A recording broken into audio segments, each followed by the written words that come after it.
Alhamdulillah, nahmadullah wa nasta'inuhu wa nu'minu bihi wa natawakkalu alayhi wa na'udhu billahi min shururi anfusina wa min sayyiati a'malina. Man yahdihillahu fala mudilla lahu wa man yudlil fala hadiya lahu. Ashhadu an la ilaha illallah wahdahu la sharika lahu wa ashhadu anna Muhammadan abduhu wa rasuluhu arsalahu bil huda wa dinil haqq liyudhhirahu 'ala ad-dini kullihi walau karihal musyrikun. Allahumma salli ala Muhammadin wa ala ali Muhammad kama sallaita ala Ibrahim wa ala ali Ibrahim. Allahumma barik ala Muhammadin wa ala ali Muhammadin kama barakta ala Ibrahim wa ala ali Ibrahim fil alamin innaka Hamidum Majid. Ayyuhan nas ittaqullaha ibadallah. A'udzu billahi minash shaitanir rajim. واتل عليهم نبأ الذي آتيناه آياتنا فانسلخ منها فأتبعه الشيطان فكان من الغاوين. ولو شئنا لرفعناه بها ولكنه أخلد إلى الأرض واتبع هواه فمثله كمثل الكلب إن تحمل عليه يلهث أو تتركه يلهث ذلك مثل القوم الذين كذبوا بآياتنا فقصص القصص لعلهم يتفكرون. صدق الله العظيم. لا حول ولا قوة إلا بالله عليه توكلت وإليه أنيب. رب اشرح لي صدري ويسر لي أمري واحلل عقدة من لساني يفقهوا قولي. സത്യവിശ്വാസികളെ, വിശ്വാസിനികളെ, പടച്ചവനെ സൂക്ഷിച്ച് ജീവിക്കണമെന്ന് ആദ്യമായി വസിയ്യത്ത് ചെയ്യുന്നു, ഉത്ബോധിപ്പിക്കുന്നു. കാരുണ്യവാനായ നാഥൻ നാം ഏവരെയും അനുഗ്രഹിക്കുമാറാകട്ടെ.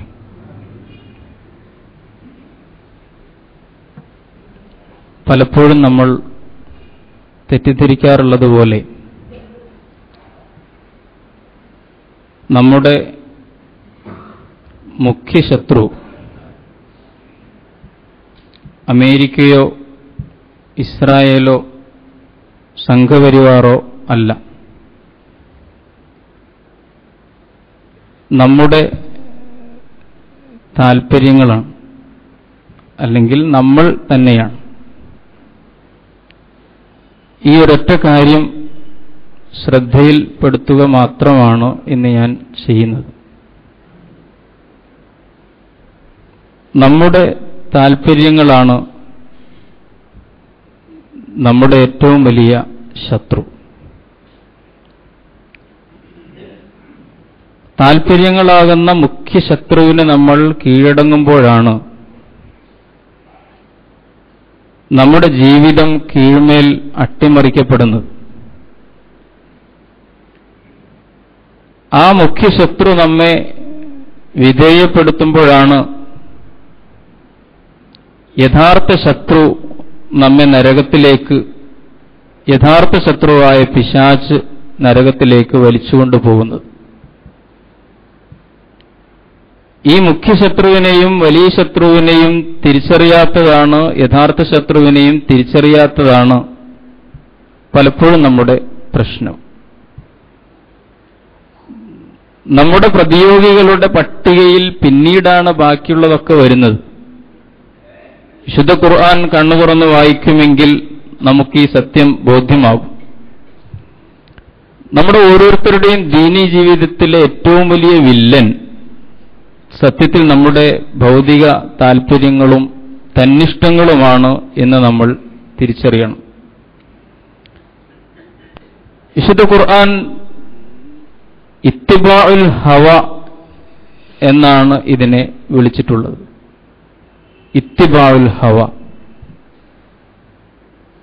ഒട്ടനേകം സൂക്തങ്ങളിലൂടെ ഖുർആൻ ആവർത്തിച്ചാവർത്തിച്ചു പറയുന്നു, നിങ്ങൾ ഈ താൽപര്യങ്ങൾക്ക് കീഴടങ്ങരുത്. ലാ തത്തബിഉൽ ഹവ. ഓരോ വിഷയവും കൈകാര്യം ചെയ്തതിന് ശേഷം അല്ലാഹു ഇത് പറയാറുണ്ട്. നിങ്ങൾ ഹവക്ക്, ദേഹേച്ഛകൾക്ക്, തന്നിഷ്ടങ്ങൾക്ക്, അതൊരുപക്ഷെ നിങ്ങളുടെ വ്യക്തി താൽപര്യമാകാം,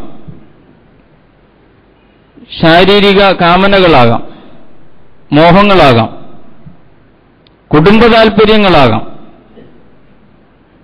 നിങ്ങളുടെ സംഘടനാ താൽപര്യങ്ങളാകാം,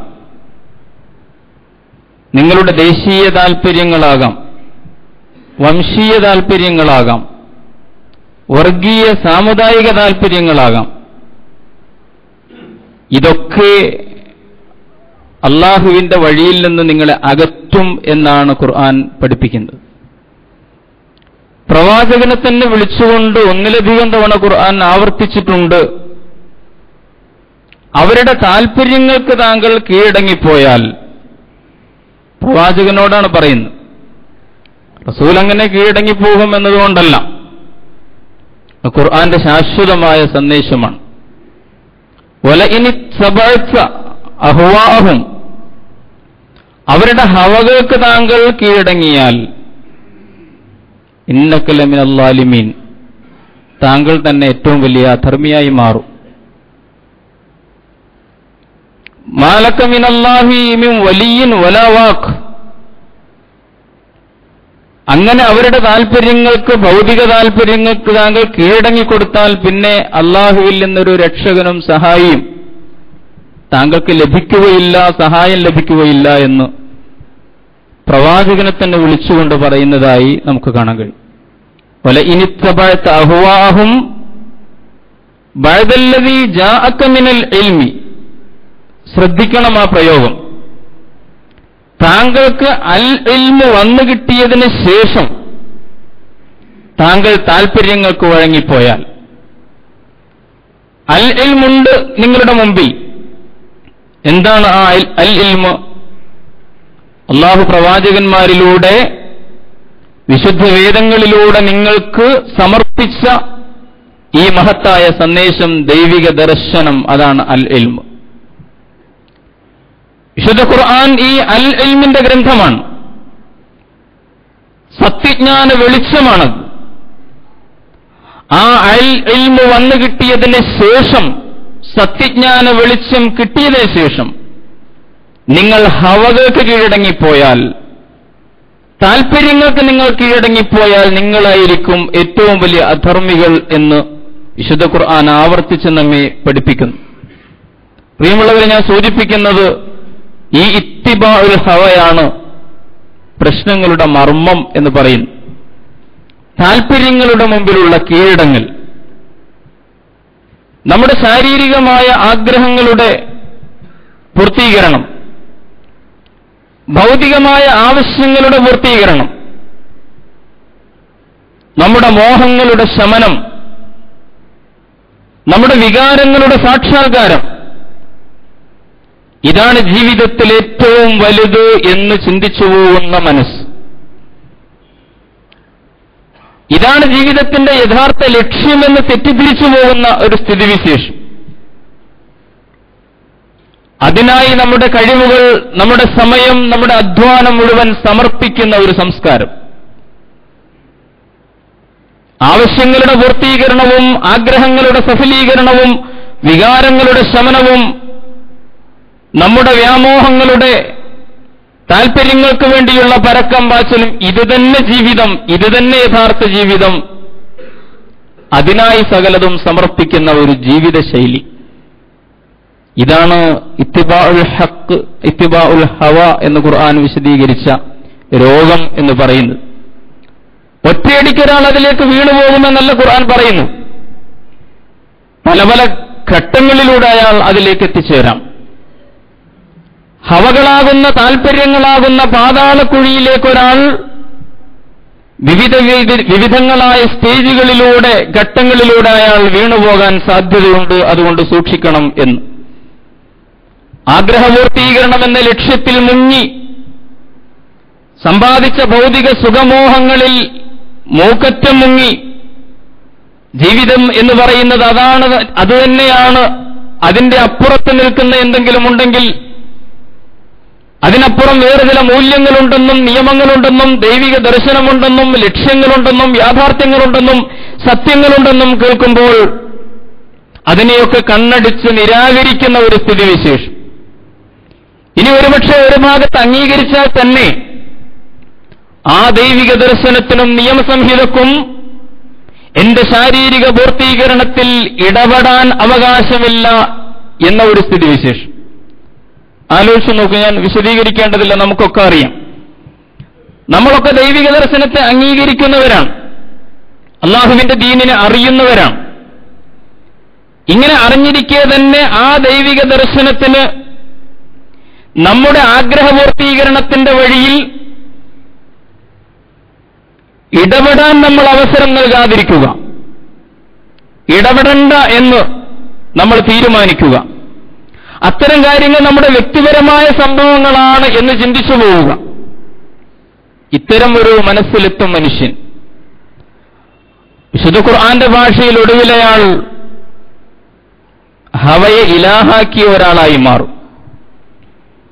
തന്നെ തന്നെ ദൈവമാക്കി ദേഹേച്ഛകളെ ഈശ്വരതുല്യം പരിഗണിക്കുന്ന ഒരു സ്ഥിതിവിശേഷത്തിലേക്ക് അയാളെത്തും. ഖുർആൻ ആവർത്തിച്ചിട്ടുണ്ട് ഈ ആശയം. അഫറഅയ്ത മനിത്തഖദ ഇലാഹഹു ഹവാഹു. ഖുർആൻ പറയുന്നു, താൽപര്യങ്ങളെ ദൈവമാക്കിയവനെ നീ കണ്ടില്ലേ? അഫറഅയ്ത മനിത്തഖദ ഇലാഹഹു ഹവാഹു. ഹവയെ ഇലാഹാക്കിയവൻ, താൽപര്യങ്ങളെ ദൈവമാക്കിയവനെ നീ കണ്ടില്ലേ?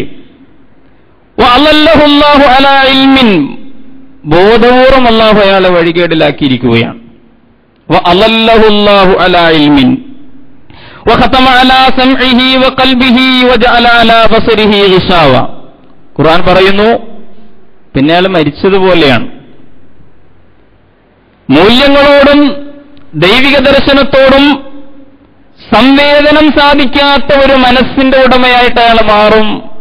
സംവേദനക്ഷമതയില്ലാത്ത, ഏതാണ്ട് അതിനോടൊക്കെ മരവിച്ച ഒരു മനസ്സായിട്ട് അയാൾ മാറും എന്നാണ് ഖുർആൻ നൽകുന്ന മുന്നറിയിപ്പ്. വഖതമ അലാ സംഇഹി വഖൽബിഹി.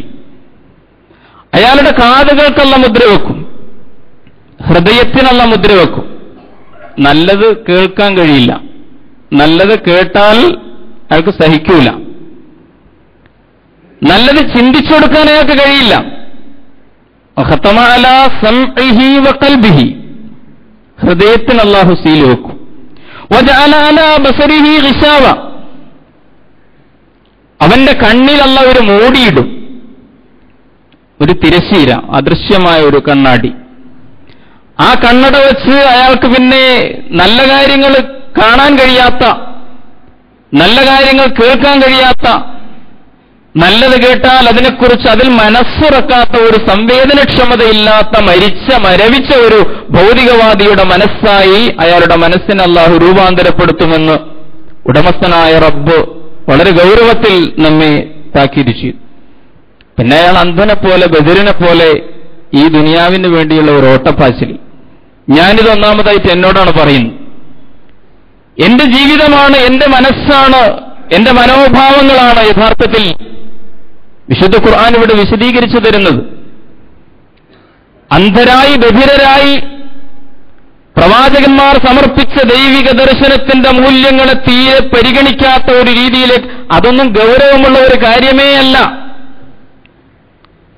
ഖാലു അസാത്തിറുൽ അവ്വലീൻ, വെറും പഴംപുരാണം.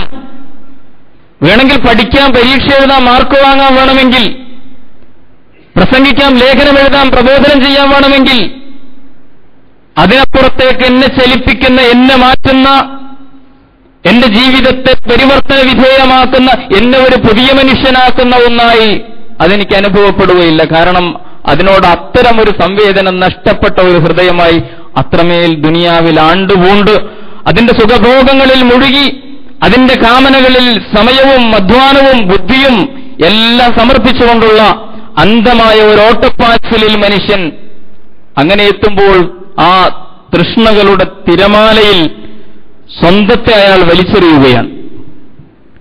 മഹാന്മാരായ പണ്ഡിതന്മാർ പറഞ്ഞതുപോലെ തിരമാല പോലെ ഈ ഭൗതിക മോഹങ്ങളുടെ തിരമാലയിൽ, തൃഷ്ണകളുടെ തിരമാലകളിൽ, വ്യാമോഹങ്ങളുടെ തിരമാലകളിൽ അയാൾ സ്വയം വലിച്ചെറിയുകയാണ്. പിന്നെ ആ തിര അയാളെയും കൊണ്ട് ഇങ്ങനെ പോവാണ്. അതേതറ്റം വരെയും അയാളെ എത്തിക്കുമെന്നാണ് ഖുർആൻ നൽകുന്ന മുന്നറിയിപ്പ്. ഏതറ്റം വരെ എന്ന് ചോദിച്ചാൽ ഖുർആൻ പറയുന്നു അവനൊരു മൃഗമായിട്ട് മാറും. മൃഗമായി മാറുമെന്നല്ല, മൃഗത്തേക്കാൾ അധപ്പതിക്കുമെന്നാണ്. ഉലായിക കൽ അൻആമി ബൽ ഹും അളൽ. ഖുർആൻ ആവർത്തിച്ച പ്രയോഗം. ഉലായിക കൽ അൻആം, അവർ നാൽക്കാലികളെപ്പോലെ. അവർ നാൽക്കാലികളെപ്പോലെ തിന്നും കുടിച്ചും രമിച്ചും സുഖിച്ചും. അതുതന്നെ ജീവിതത്തിന്റെ ലക്ഷ്യം, അതുതന്നെ ജീവിതത്തിന്റെ യാഥാർത്ഥ്യം. ഇതാണ് ഏറ്റവും വലിയ സംഭവം എന്ന് തെറ്റിദ്ധരിച്ച് അതിലിങ്ങനെ ആണ്ടുപൂണ്ടു പോകുന്ന ഉലായിക കൽ അൻആമി, അവർ നാൽക്കാലികളെപ്പോലെ, വിശേഷ ബുദ്ധിയില്ലാത്ത മൃഗങ്ങളെപ്പോലെ. എന്നിട്ട് തൊട്ടുടനെ പറയും ബൽ ഹും അളൽ, അല്ല, കന്നുകാലികളെക്കാൾ അധപ്പതിച്ചവർ, അളല്ലായിട്ട് അവർ മാറും. മൃഗത്തിനുണ്ടൊരു നിലവാരം, ആ നിലവാരത്തെക്കാൾ അളല്ലായിട്ട് മാറും ഈ താൽപര്യങ്ങൾക്ക് കീഴടങ്ങിയ മനുഷ്യൻ എന്നാണ് വിശുദ്ധ ഖുർആൻ പറയുന്നത്. കാരണം മൃഗങ്ങൾക്ക് പ്രകൃതിദത്തമായ ചില നിയന്ത്രണങ്ങളുണ്ട്. ആലോചിച്ചാൽ നമുക്ക് മനസ്സിലാവും. ഒരു മൃഗം സുഖമനുഭവിക്കുന്നു, അതിന്റെ ആവശ്യങ്ങൾ പൂർത്തീകരിക്കുന്നു, അത് ഇണചേരുന്നു, അത് ഭക്ഷണം കഴിക്കുന്നു. അതിനൊക്കെ പ്രകൃതിദത്തമായ ചില പരിധികളുണ്ട്, ചില അതിർത്തികളുണ്ട്, നിയന്ത്രണങ്ങളുണ്ട്. ആ പ്രകൃതിദത്തമായ വേലിക്ക് അപ്പുറത്തേക്ക് അത് പോവില്ല. അതിന് വയറ് നിറഞ്ഞാൽ ഒരു ഹിംസ്രജന്തു എന്ന് നമ്മൾ വിശേഷിപ്പിക്കുന്ന ഒരു മൃഗം പോലും പിന്നെ ഒരു മൃഗത്തെ പിടിച്ചു തിന്നില്ല. അതിന്റെ ഭക്ഷണത്തിന്റെ അളവെത്തിയാൽ പിന്നെ മനുഷ്യൻ സ്വതന്ത്രനാണ്. സ്വാതന്ത്ര്യം റബ്ബ് സുബ്ഹാനഹു വ തആല നൽകിയതുകൊണ്ട് അവനീ താൽപര്യങ്ങൾക്ക് കീഴടങ്ങിയ ഒരു ഹവയെ ഇലാഹാക്കിയവനായി മാറിയാൽ പിന്നെ അവൻ അധപ്പതനത്തിന്റെ അങ്ങേയറ്റത്തോളം അവൻ പോകും. അപ്പോൾ അവൻ മൃഗത്തേക്കാൾ നിലവാരമില്ലാത്തവനായി ബൽഹും അളല്ല് എന്നാണ് ഖുർആൻ പറയുന്നത്. വേറൊരു ഭാഗത്ത് ഈ ആശയം പറയുന്നു മനോഹരമായി. ഒരു ഉപമ അല്ലാഹു നമ്മുടെ മുമ്പിൽ വെക്കും. പ്രിയമുള്ളവരെ, ഈ ഉപമ, നമ്മൾ ചിത്രങ്ങൾ സൂക്ഷിക്കുന്നവരാണല്ലോ, നമ്മൾ ഫോട്ടോ എടുക്കുന്ന ആളുകളാണല്ലോ. ഇമേജുകൾ ഈ കാലഘട്ടത്തിൽ അതൊന്നും പറയേണ്ടതില്ല. ഇമേജുകളും സിംബലുകളും സൂചകങ്ങളും ചിത്രങ്ങളും, വിശുദ്ധ ഖുർആൻ നൽകുന്ന ഈ ഉപമ, ഈ ചിത്രം നമ്മുടെ ഓരോരുത്തരുടെയും ഉള്ളിൽ നമ്മൾ ഫ്രെയിം ചെയ്തു വെക്കണം. ഞാൻ എന്നോട് തന്നെയാണ് പറയുന്നത്. പണത്തിനു വേണ്ടി, പ്രസിദ്ധിക്ക് വേണ്ടി, അധികാരത്തിന് വേണ്ടി, സ്ഥാനമാനങ്ങൾക്ക് വേണ്ടിയുള്ള എന്റെ നിരന്തരമായ ഓട്ടപ്പാച്ചിലിനിടയിൽ വിശുദ്ധ ഖുർആൻ അത്തരക്കാർക്ക് പറഞ്ഞ ഒരു ഉപമയുടെ ഒരു ചിത്രം, ഖുർആൻ വാക്കുകൾ കൊണ്ടാണ് ഈ ചിത്രങ്ങൾ വരച്ചിട്ടുള്ളത്. വേദഗ്രന്ഥത്തിൽ ചിത്രങ്ങളില്ല, നമുക്കറിയാം, പടങ്ങൾ വേണ്ടാത്ത വിധം. പക്ഷേ അങ്ങേയറ്റം വാങ്മയ ചിത്രങ്ങൾ, ദൈവികമായ വാങ്മയ ചിത്രങ്ങൾ ഖുർആൻ നമ്മുടെ മുമ്പിൽ സമർപ്പിക്കുകയാണ്. ഇങ്ങനെ ദുനിയാവിന് കീഴടങ്ങിയ, താൽപര്യങ്ങൾക്ക് കീഴടങ്ങിയ മനുഷ്യനെ സംബന്ധിച്ച് വിശുദ്ധ ഖുർആൻ 7-ാം അധ്യായം അൽ-അറാഫ് 175-76 വചനങ്ങളിൽ അല്ലാഹു പറയുന്നു, വത്ലു അലൈഹിം നബഅല്ലദീ ആതൈനാഹു ആയാതിനാ. വത്ലു അലൈഹിം, പ്രവാചകരെ അവർക്ക് പറഞ്ഞു കൊടുക്കൂ. നബഅല്ലദീ ആതൈനാഹു ആയാതിനാ, നമ്മുടെ ദൃഷ്ടാന്തങ്ങൾ നൽകിയിട്ടുണ്ടായിരുന്ന ഒരു മനുഷ്യന്റെ കഥ. ആയത്തുകൾ നൽകപ്പെട്ട ഒരു മനുഷ്യൻ, അയാളുടെ കഥ പറഞ്ഞു കൊടുക്കൂ അവർക്ക്. ഫൻസലഖ മിൻഹാ, അനുഗ്രഹീതനായ ഈ മനുഷ്യൻ, അള്ളാഹുവിന്റെ ദൃഷ്ടാന്തങ്ങളുടെ സൗഭാഗ്യം കിട്ടിയ മനുഷ്യൻ. പക്ഷെ എന്ത് സംഭവിച്ചു? ഫൻസലഖ മിൻഹാ, അയാൾ അതിൽ നിന്ന് ഊരിച്ചാടിക്കളഞ്ഞു. ഖുർആന്റെ പ്രയോഗം ഇൻസലഖ. ഇൻസിലാഹ് എന്ന് പറഞ്ഞാൽ ഒരാൾ പതിയെ പതിയെ ഊരി പോവുക അതിൽ നിന്ന്. നമുക്കറിയാലോ, ഒരു സംഗതിയിൽ നിന്ന് ഊരിപ്പോവാന്ന് പറയല്ലേ, ഞാനതിൽ നിന്ന് ആ സമയത്ത് ഊരി എന്ന് പറയല്ലേ. ഫൻസലഖ മിൻഹ, പാമ്പ് ചിലപ്പോൾ അതിന്റെ തൊലി അതിന്റെ പടം പൊഴിക്കുന്നത് പോലെ, ഭൂമിയെ ഉപേക്ഷിക്കുന്നത് പോലെ ദൈവിക ദർശനമാകുന്ന, ആദർശമാകുന്ന, അള്ളാഹുവിന്റെ മൂല്യങ്ങളാകുന്ന മഹത്തായ ഈ ജീവിതപാത, അതിന്റെ ആ വസ്ത്രം അയാൾ അങ്ങോട്ട് ഊരിക്കളഞ്ഞു, സ്വയം നഗ്നനായി. ഫൻസലഖ മിൻഹ, അതിൽ നിന്ന് അയാൾ തെന്നിമാറി ഊരിച്ചാടിപ്പോന്നു. ഫഅത്ബഅഹു ശൈത്താൻ, അപ്പോഴോ പിശാച് അയാളെ പിന്തുടർന്നു. അങ്ങനെയാണ് ആദർശത്തിന്റെ മാർഗത്തിൽ നിന്നൊരു വിശ്വാസി വ്യതിചലിക്കുന്നത് നോക്കി തക്കം പാർത്തിരിക്കുകയാണ് പിശാച്. ഫഅത്ബഅഹു ശൈത്താൻ, അപ്പോൾ പിശാച് അയാളെ പിന്തുടർന്നു. ഫകാന മിനൽ ഗാവീൻ, അങ്ങനെ അയാൾ ഒരു വഴികെട്ടവനായി തീർന്നു. ദൈവിക ദൃഷ്ടാന്തങ്ങൾ വഴി സമ്മാനിതനായ, സൗഭാഗ്യശാലിയായ, അനുഗ്രഹീതനായ മനുഷ്യൻ അതിൽ നിന്ന് സൗകര്യം പാർത്ത് ഊരിപ്പോന്നപ്പോൾ പിശാചവനെ പിന്തുടരുകയും അങ്ങനെ ഈ മനുഷ്യൻ ഒരു വഴികെട്ടവനായി അധപ്പതിക്കുകയും ചെയ്തു.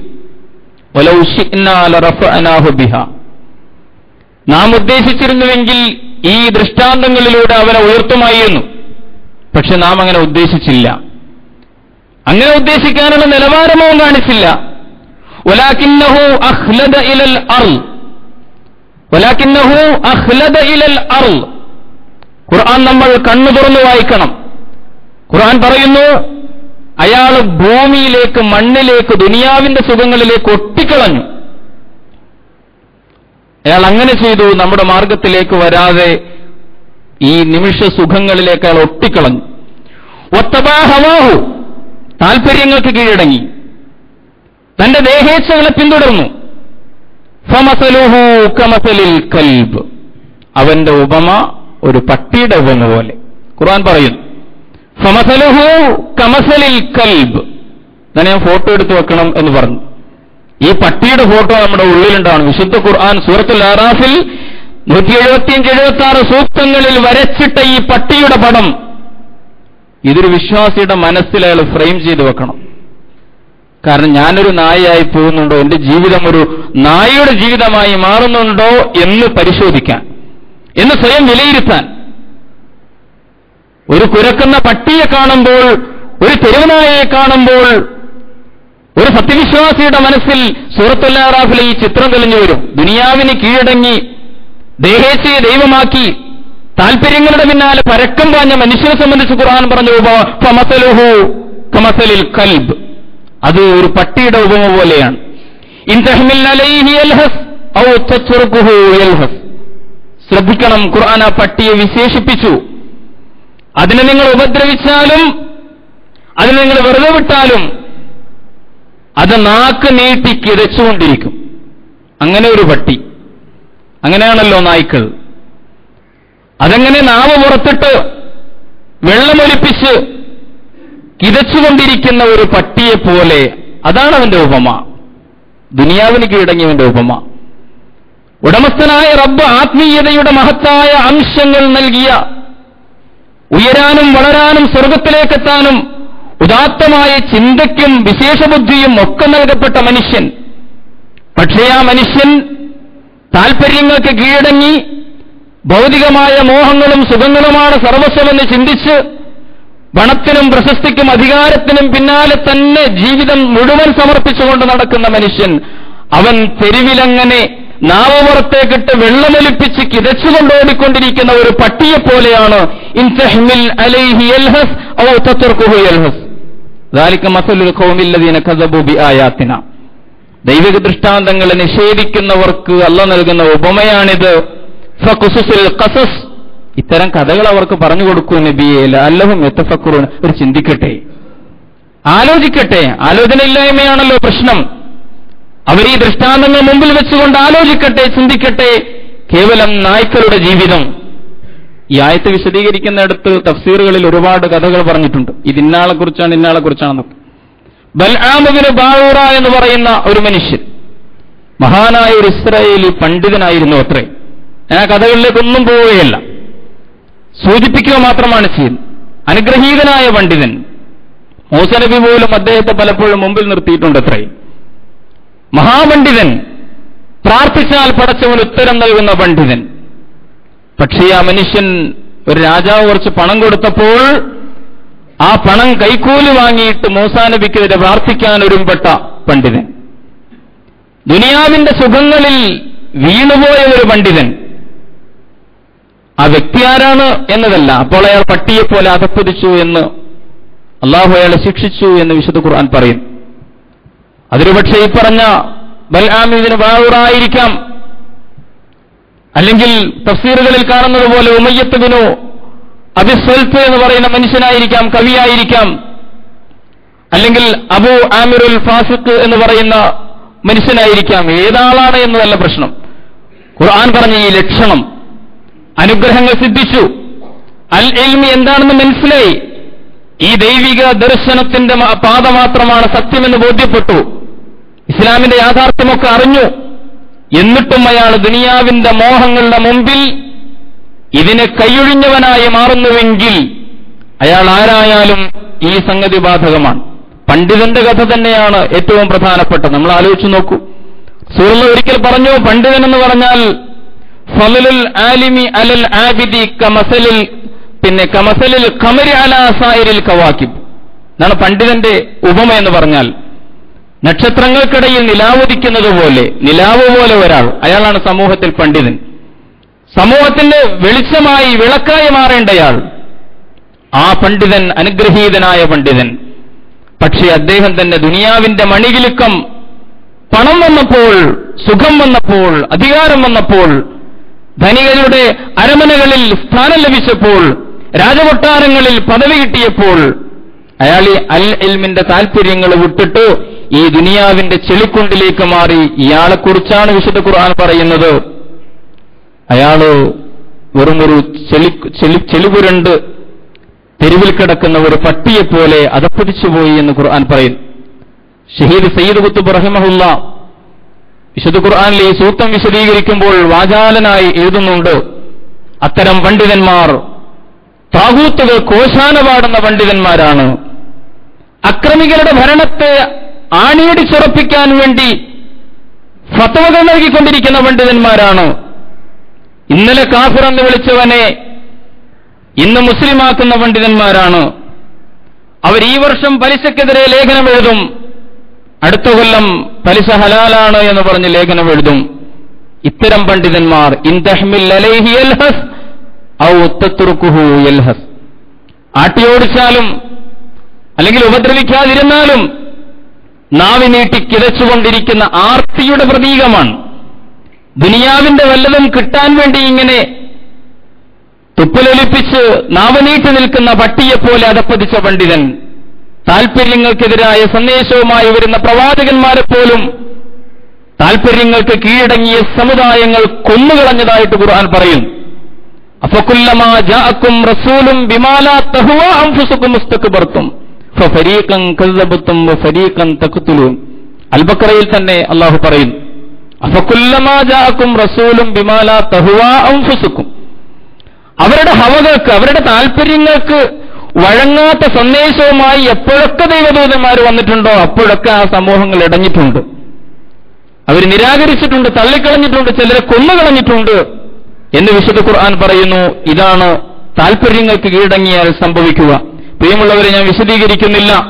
ഈ ബിമാലാ തഹ്വ അൻഫുസുക്കും, താൽപര്യങ്ങൾക്ക് വഴങ്ങാതിരിക്കുന്ന, താൽപര്യങ്ങൾക്ക് വഴങ്ങരുതെന്ന സന്ദേശവുമായിട്ട് വരുമ്പോൾ ദൈവിക ദർശനത്തെ തള്ളിപ്പറയുന്ന, നേരത്തെ സൂചിപ്പിച്ചതുപോലെ അൽ ഇൽമു മുമ്പിലുണ്ട്, ആ അൽ ഇൽമിന്റെ താൽപര്യങ്ങൾക്കെതിരായി നീങ്ങുന്ന ഒരു ദുരന്തം തന്നെയാണ് ഇസ്ലാമിക സമൂഹത്തിന് എന്നും സംഭവിച്ചിട്ടുള്ളത്.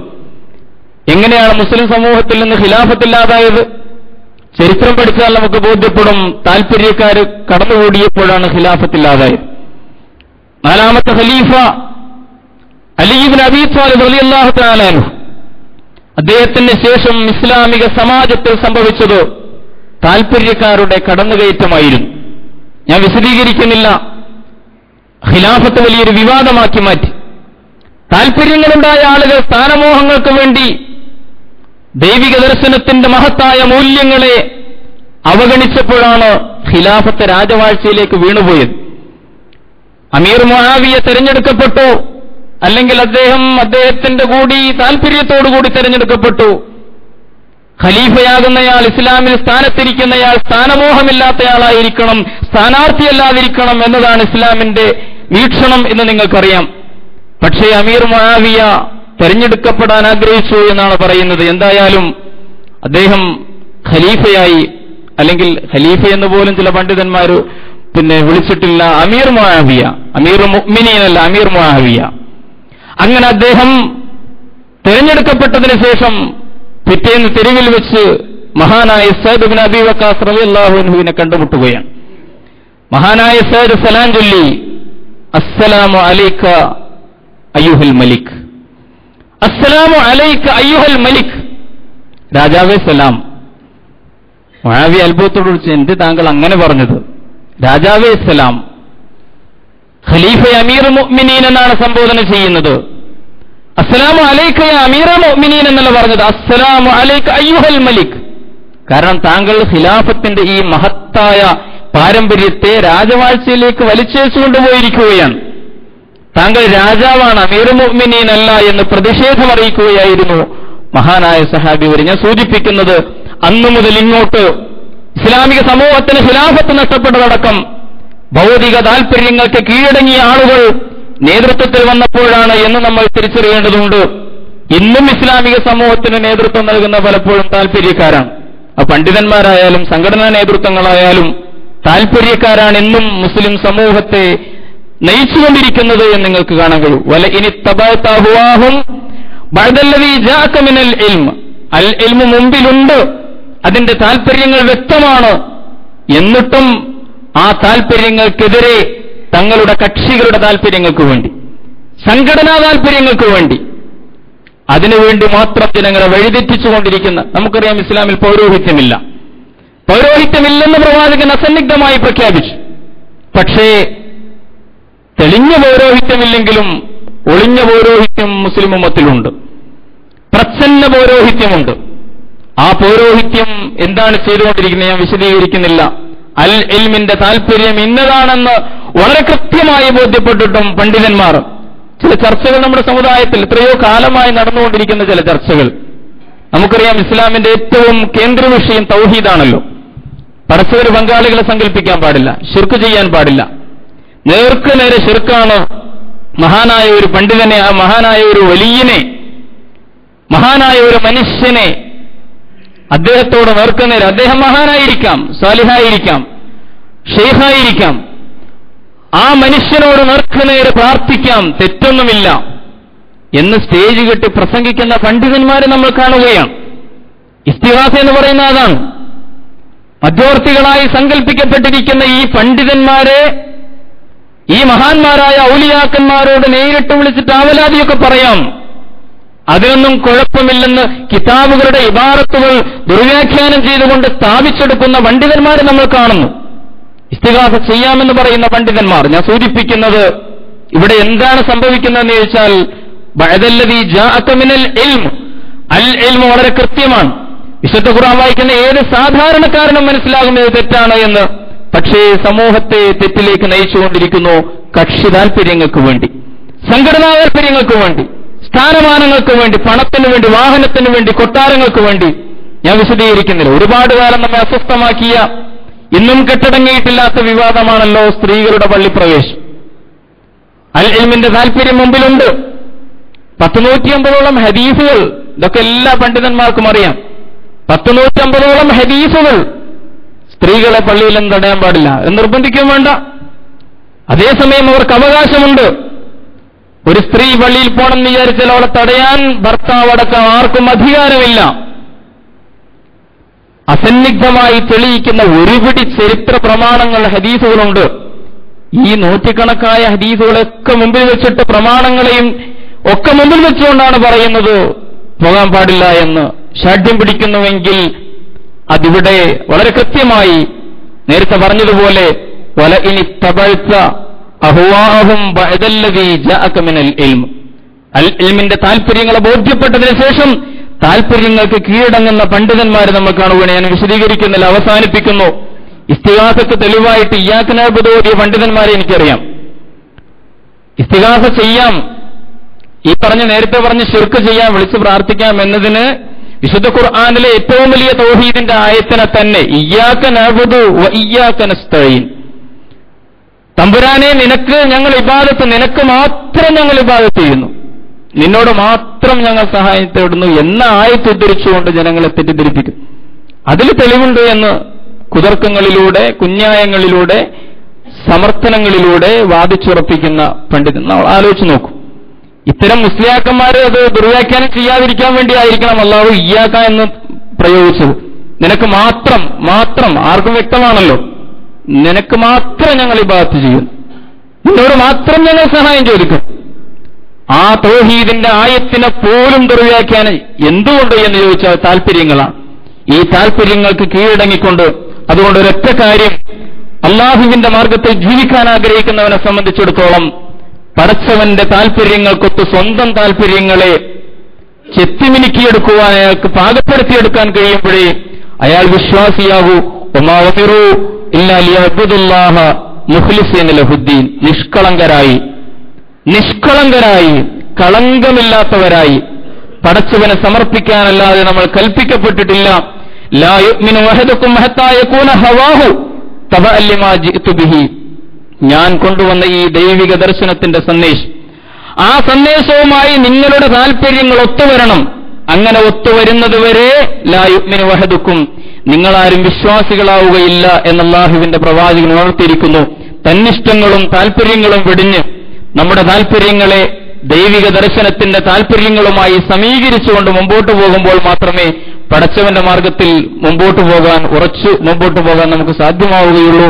റബ്ബ് സുബ്ഹാനഹു വ തആല വിശുദ്ധ ഖുർആനിന്റെ വെളിച്ചത്തിൽ, തിരുസുന്നത്തിന്റെ വെളിച്ചത്തിൽ കാര്യങ്ങൾ ശരിയായി ഗ്രഹിച്ച ശരികളെ ജീവിതത്തിന്റെ വെളിച്ചമാക്കി മാറ്റാനുള്ള തൗഫീഖ് തന്ന് നമ്മെ അനുഗ്രഹിക്കുമാറാകട്ടെ.